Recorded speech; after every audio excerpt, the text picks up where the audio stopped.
What's up guys, it's All Day Anthony, and in today's video, I got a Mazda Miata and I don't know what to do with it. Let me explain.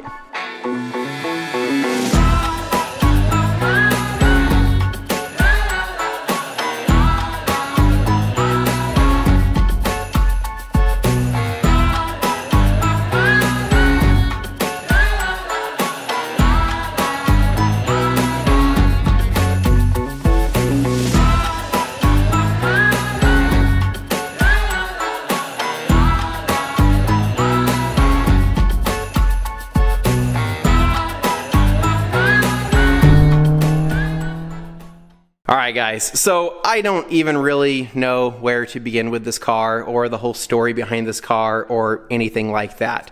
But I guess I could start by saying that this is a 1991 NA Mazda Miata with 151,000 miles on it.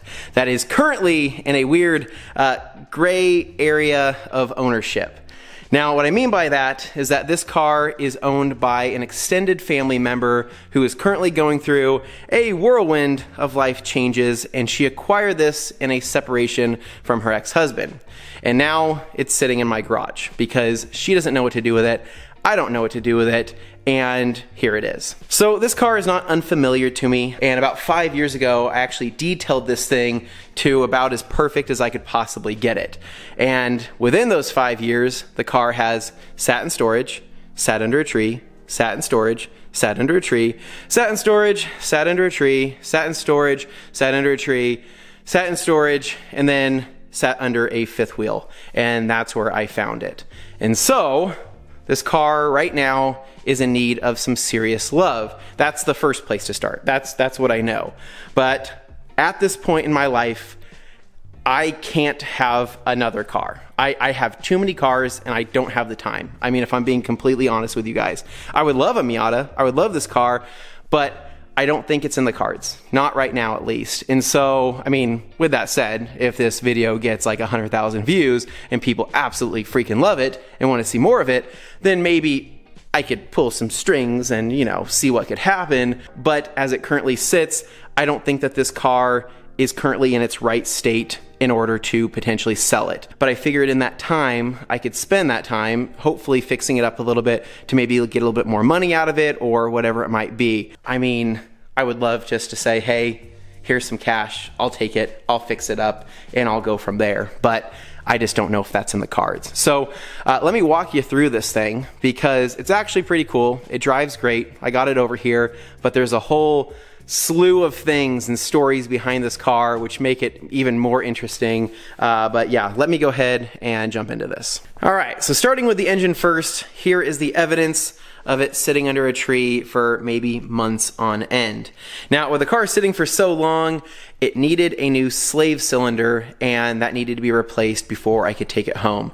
So weirdly enough, at this house that is no longer owned by my relative, there was a man living at this house that nobody knew was living at this house, but apparently he was a mechanic. I mean, that's what he did, but he was just like straight up living in a house that nobody knew he was living at, and that's where this car was at. So when we went there to go pick it up, the dude was like, hey, the car's not running right now, it needs a new slave cylinder. And I'm like, I don't know, man, this whole thing seems kind of fishy. Like, is he trying to keep the car for longer? I don't know what the deal is. All I knew is that we needed to get it out of that house. I didn't need to be there anymore. So he said, hey, I'm gonna fix the slave cylinder and you could drive it home. And I'm like, all right, well, what else can I do? I can fix it myself, but he's offering to do it and he has mechanic experience. And I was like, we'll see what happens. So weirdly enough, the dude actually did it, man. I don't know what benefit he had other than maybe getting kicked out of the house, but he fixed the slave cylinder. And so I went back, the slave cylinder was fixed, he had bled it, but when I went to the car and I sat inside of it, I noticed that the clutch pedal still didn't feel quite right. And so he had said that he had put fluid in the lines and he had done everything properly, but he thinks it was the clutch master cylinder that was bad on the car because it had been sitting for so long.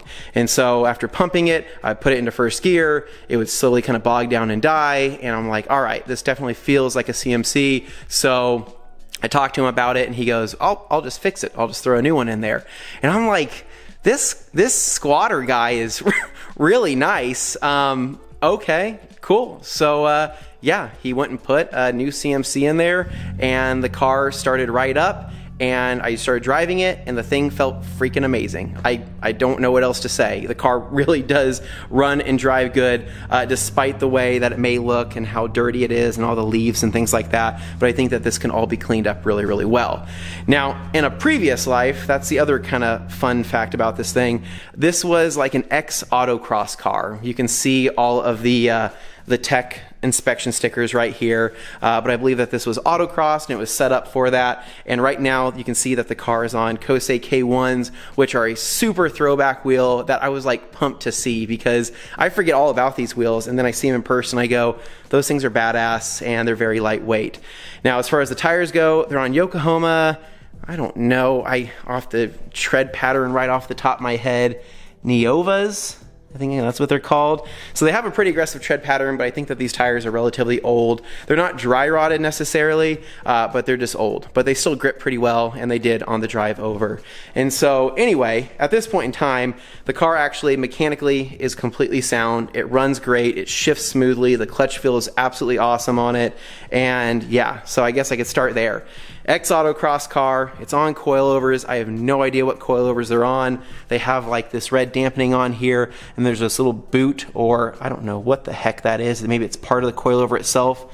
I have no idea. There's people on here that probably know more about Miatas than I do, so feel free to chime in. Then it's also got this strange intake here. I don't know what this thing's all about. I think that this is the stock pipe right here. That filter's aftermarket. I think this is what? This is the MAF sensor right there, and yeah, I have no idea. So anybody can chime in and let me know. But there is rags in here still. There is, I don't even know what that is. It looks like a lizard, but I don't think it is. There's more rags over here. It's just filthy. It needs to be detailed 100%. So anyway, back to what I was saying. Ex-autocross car. It is set up pretty well, feels awesome. It's got the 1.6 in it, which I'm pretty known for reliability. A lot of people like to boost these things.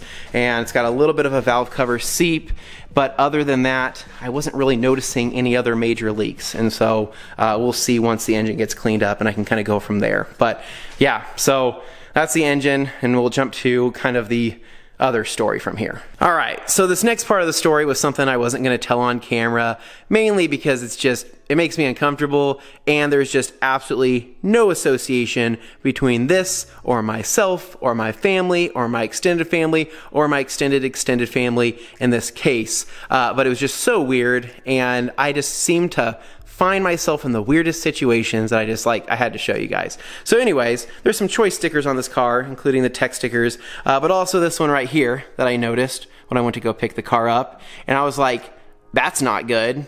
Oh no. And then I took a closer look at the car, and on the antenna there was what's left of a torn Confederate flag there, and I'm like, that's not good. So I ripped that freaking thing off like immediately, and I was like, dude, why does this happen to me all the time? I get left with the weirdest situations, and I don't know, man. So anyways, I guess it's an ex-husband for a reason, but I don't know what he was into. I didn't even know the guy that well. So yeah, dude. Anyways, so that's that. So with that said, there's some other choice bumper stickers on the car, including this one right here that says, "You're acting like I'm not armed." Fancy. There is an exhaust on this thing. I have no idea what it is yet. Sounds awesome. I have to figure that thing out. But there's another sticker right here. So needless to say, that's getting, oh my God, this is what I mean. I tried picking at this. I couldn't get it off. Oh, damn it. Okay, anyway, let's go ahead, drop the top, and check out the mess of the interior.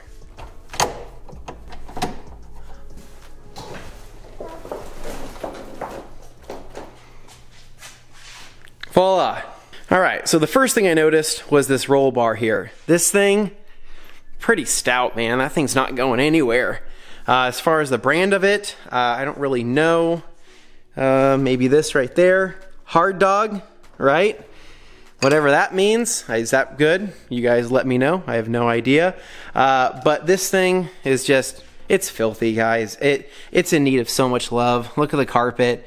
It's got leaves. It's got everything in between there. The seats, weirdly enough, are in somewhat decent shape, minus one little tear here. I thought this was kind of strange.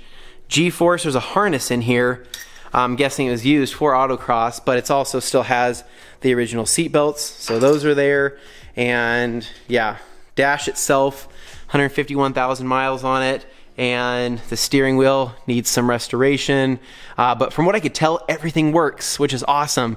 Pop-up headlights, power windows on this thing, the air works on it, stereo works on it, and door panels are still in really good shape. Back here, it's all these leaves, gross. Carpet's got some dog hair on it, and then coming around to the other side here, there's just a mess of things. So, what's this? Joan Jett, all right. And then a handicap sticker, that I don't know whose that is. And here is, looks like we got some Marlboro Smooths, all right. And I don't really want to touch down there. We got some, oil filter, free oil filter, thanks. And fuses, and Viva Las Vegas, Rockabilly Weekend, amazing. So that's the first thing I'm listening to in this thing. It's got a fire extinguisher there, and other than that, it's in pretty good shape. Like, honestly, I know it's filthy, I know it needs a lot of love, but this is what I'm good at. This is what I specialize in, and I think I can get this thing looking back to damn near perfect and feeling and smelling good and kind of everything in between. The soft top itself is in good shape. I couldn't see any rips or tears or anything like that. The rear plastic window wasn't creased, and yeah, so I think it's still leak proof, hopefully, right? But yeah, let's go ahead and pop the trunk. I have yet to do that. I have no idea what's back there, so me and you are gonna go on an adventure and see what we can find. So yeah, let's see. All right, moment of truth here. Well, I don't know why I jumped back. I don't know what I was thinking was gonna happen, but you just never know, right? Used cars, never know. Hot damn though. It's in good shape, man. I'm not seeing anything out of the usual here. I'm not a Miata guy, but looks good. Looks like a brand new battery in the back. One of 23, so that literally is just a brand new battery. That's just carpet. It's not wet back here, so that's good. Some bolts and other random things, but oh crap. That is the trunk.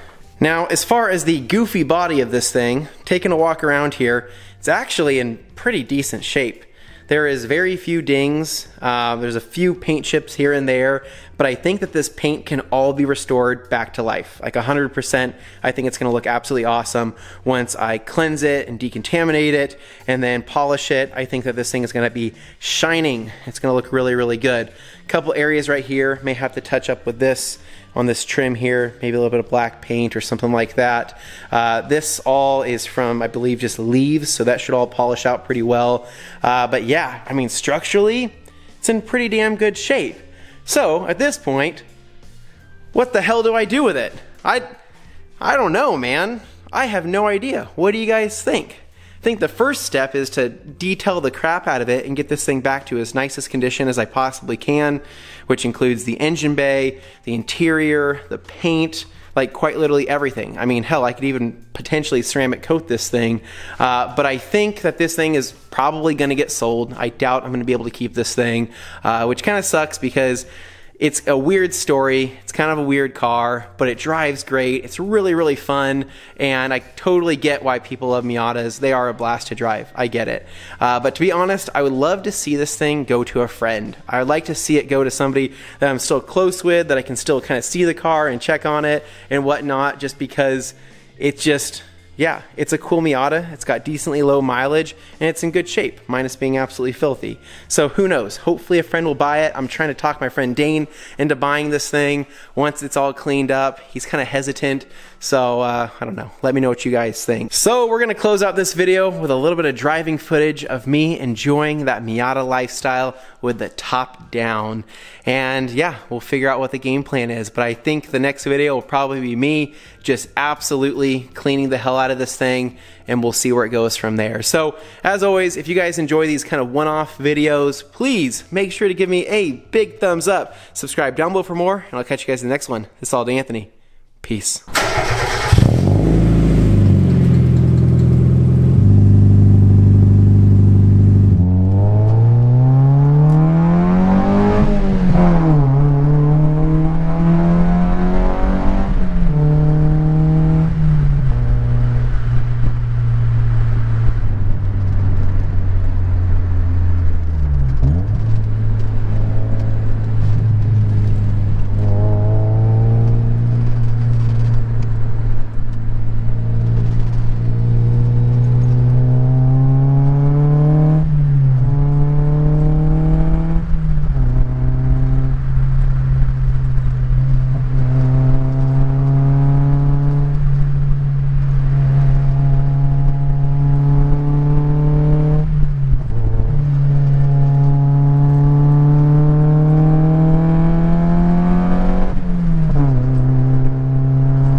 Man, this thing's fun.